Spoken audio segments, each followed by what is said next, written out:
get going started. Thank you for working with our schedule, moving it to Monday. I'm heading to the U.S. Conference of Mayors summer conference. There's 2 a year, one in January in D.C. and then one that rotates around. It's in Kansas City this year. Very much looking forward to that. I'm speaking on a panel to the rest of the mayors in the country about small business and entrepreneurship and how mayors and cities can be better integrated with that. And obviously, as you guys know, that's something very close to my heart and was a big part of my life.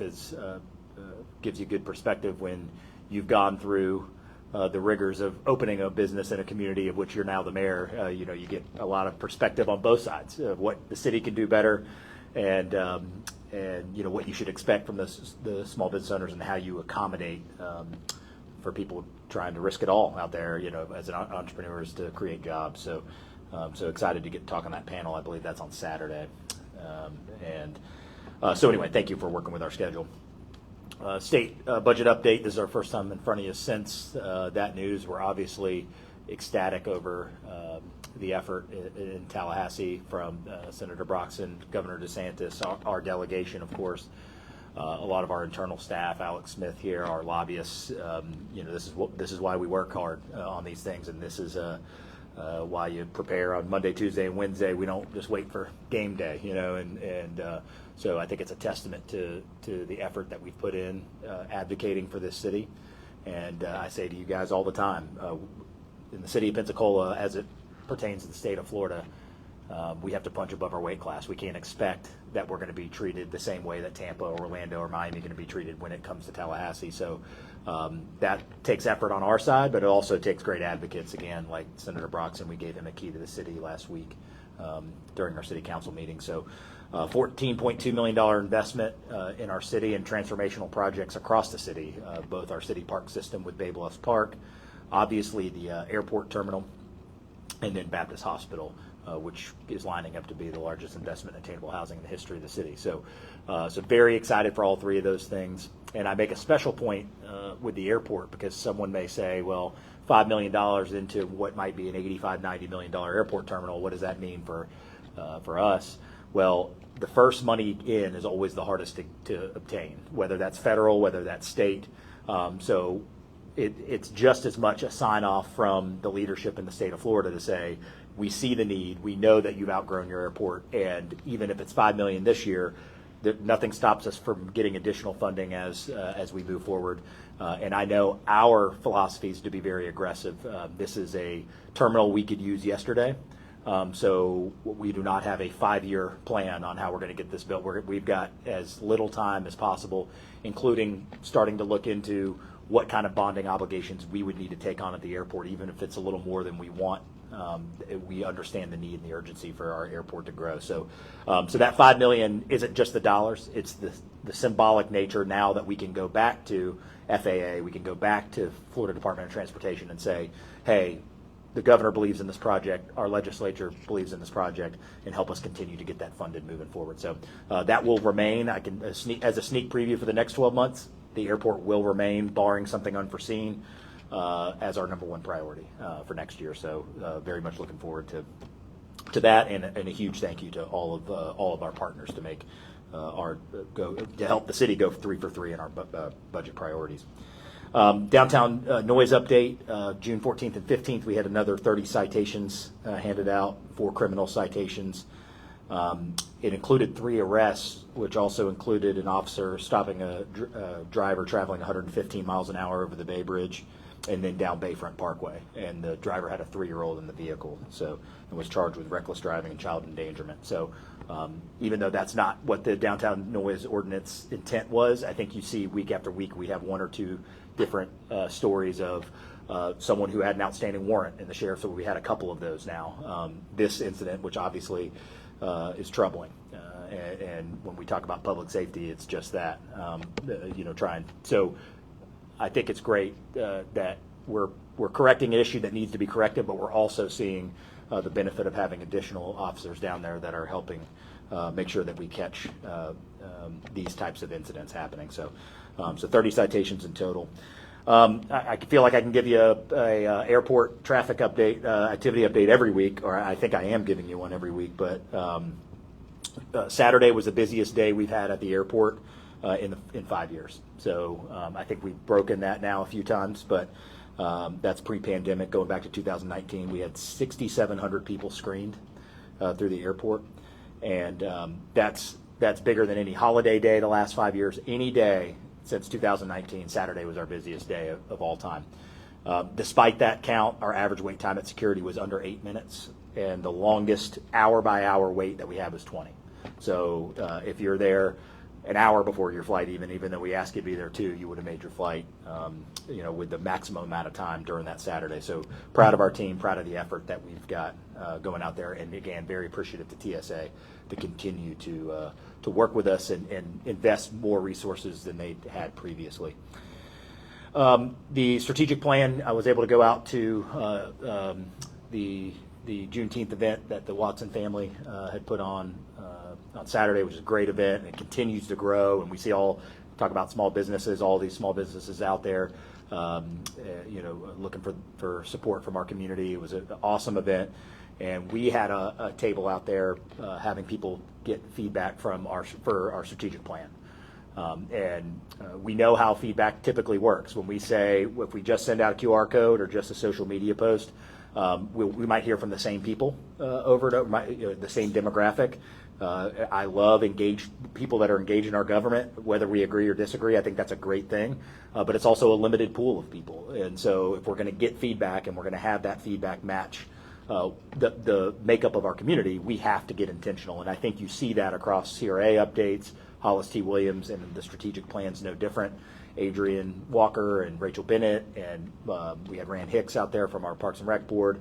We had a table set up to come to where that feedback is. And so we have a huge turnout out there. I don't have the final results of how many people we got to engage with that feedback, but I think that's an example of us saying, we've got to go to where the people are and not hope that they show up here or hope that they see a QR code. And so that's part of our intentionality of making sure that every voice is heard with the strategic plan, whether that's meaning we're dropping off paper flyers at churches, whatever the case may be.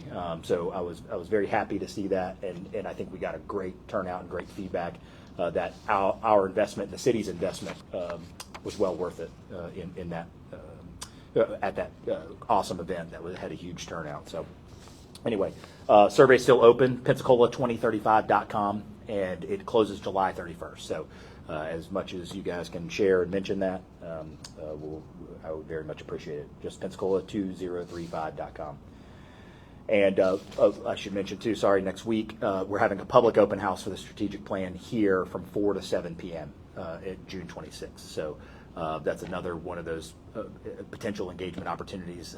They're working on some information. We're talking about getting some food trucks and buying some dinner for folks that come fill that out. So more to come on those exact details, but the date is set. It is June 26th here from 4 to 7 p.m. It'll be a workshop style. You'll be able to come in and maps and look at that and engage any way that you'd like. So.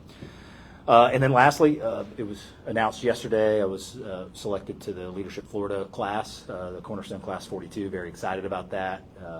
And congratulations to several folks in Northwest Florida. I know Andy Hobbs, the commander of the Sheriff's Department, is one of those. So we've had a lot of great Pensacolians participate in that over the years. And now that I've reached my 40s, I guess I'm eligible. So I'm excited to be selected for that and join 54 leaders across the state of Florida a few times this year, and I know we'll learn a whole lot. So very honored and very excited to be selected for that they announced yesterday. So that is it for my updates, and happy to take any questions you have. I'm curious, this $7 million for Baptist, knowing that is locked in now, does that solidify any type of next step, lock in any type of action plan, and what would that look like? Yeah, so where we are now, I mentioned a few months back when this became our priority, was that I didn't want to wait until July 1st, or now in this case, whatever day in June it was that the budget got signed, and not have anything done. So we were able to accomplish that. Erica, our Economic Development Office, has brought on a demo and abatement consultant, so we got all that paperwork done, got them on. And remember, our strategy remains the same, was we're going to bring them on at kind of a low level until we see if we get the funding, right? Because we wouldn't want to, spend significant dollars on something that then gets line itemed out. So, and then from that point, we would really ramp that up. So where we are right now is we're finalizing an agreement. I expect that it'll be back to our city attorney's office today in terms of access to the building. So Baptist and our legal folks and our consultants what do we need to do? We got to get inside the building and see what's going on in there. And so I expect to have that back. We'll see if there's any issues that we have.